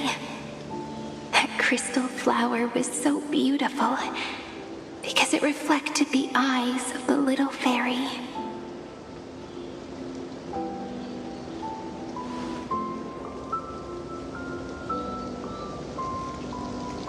The stars across the cosmos will know I am the fairy who wrote, as I've written, together with you. And in your heart, I know I will always be given the name I love most. The one you gave me. After all, we've always been in sync. Hey, don't rush! Slow down. Let the words settle. We have plenty of time. In Amphorius's month of mourning, all conflicts across the land come to rest. On the 11th day and night of the month of mourning, the dead will part, the living will embrace, the snow will fall, and bonfires will rise to warm every heart aching with lament. It may sound heavy, right? But on this day, laughter always rises louder than tears. Because people understand that parting is for the next reunion, and sorrow is so we may love more deeply. That is why this day is her favorite of the year. Under the same sky, across 8 phases of the moon, 13 heroes composed an epic together. 1 plus 8 plus 13 equals 2 11s. Would it feel more fitting if the rest were written in Miss Cyrene's voice? Agreed. Then, we'll add 1. A 1 like none that has come before. A 1 that blazes new trails. I make this wish. On the 12th day of the 11th month, 13 heroes will take every core flame ignited across 30 million lifetimes and scatter them among the stars. Later, when the people who know this story gaze upon the cosmos, they will discover that the countless stars in the sky now glow pink. And after 13 seconds, that radiant light will quietly fade away. It will be such a romantic, yet puzzling sight. But that's all right. They will keep that mystery close to their hearts, constantly pondering. Pondering what the ego truly is. They will love. They will get hurt. They will rage.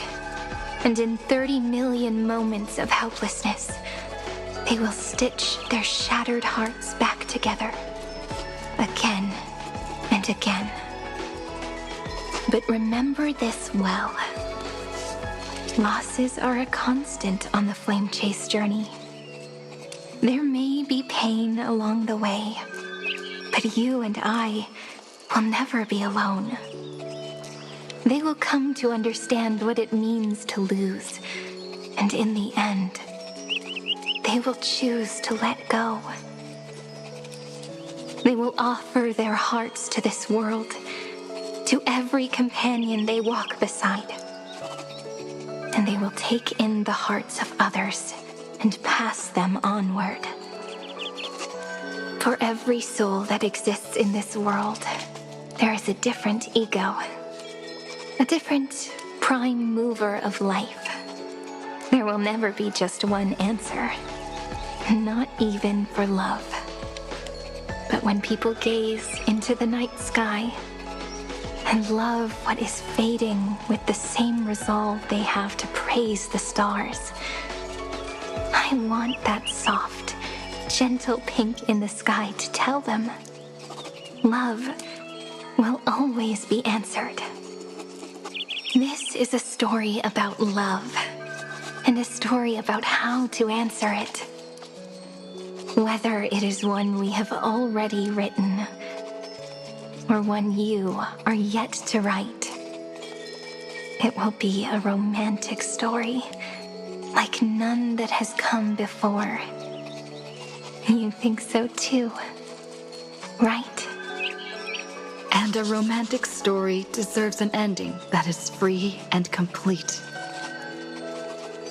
When every clue and thread has found its end, and the weight of the pen is no longer constrained.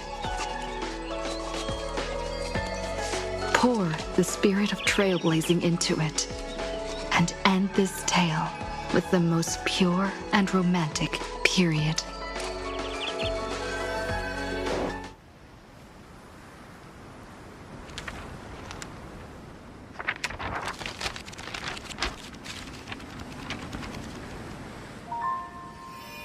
Light, sky, sea, stars, seeds, flowers, birds, hope, and love.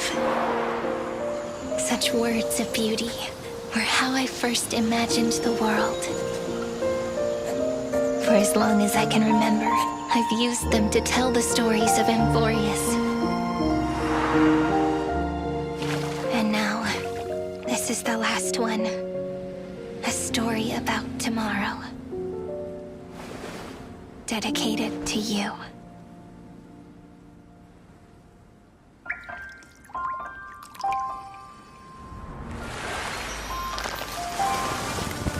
Once upon a time, morning glow, scattered light, shone on you and I. Fading poems, frozen rhymes, are traces on the breeze, whispers of past reverie. Please let me linger for now, enveloped in your sound. Love on the pages, the ink our stories penned. No matter how it ends, I'll do it all again. Oh, stay true, blossom as spring renews, dreaming colors every hue. Tomorrow's eyes to tomorrow's life, while walking step beside you. So stay true, the winter's rhyme anew, woven memories are blue, and like a melody melody, sing a song of reverie.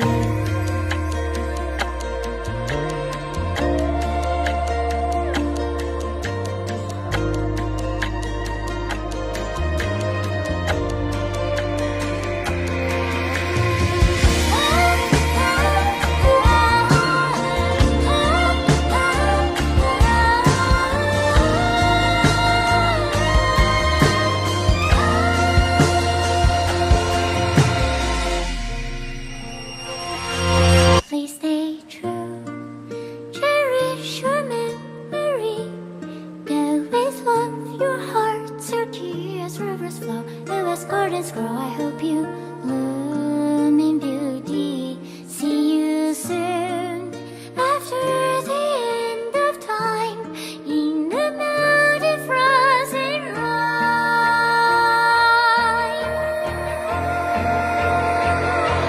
Now stay true, blossom and spring renews, greening colors every hue. Tomorrow's things, keep tomorrow's life while walking step beside you. Now stay true, the winter's rhyme anew, woven memories are good, and like a melody, sing our reverie. And in our memory, in the end of our journey.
Mem.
guessed as much.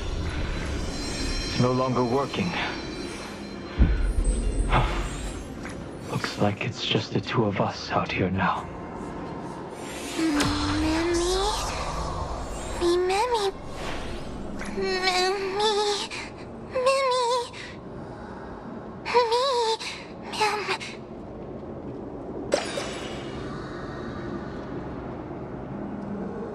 Let's find someplace safe to set up a base of operations first.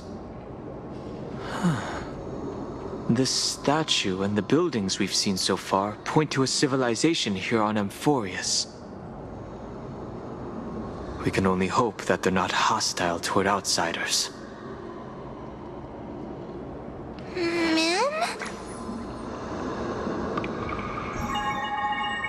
I've reunited with you so many times, and every time feels like the first time we met.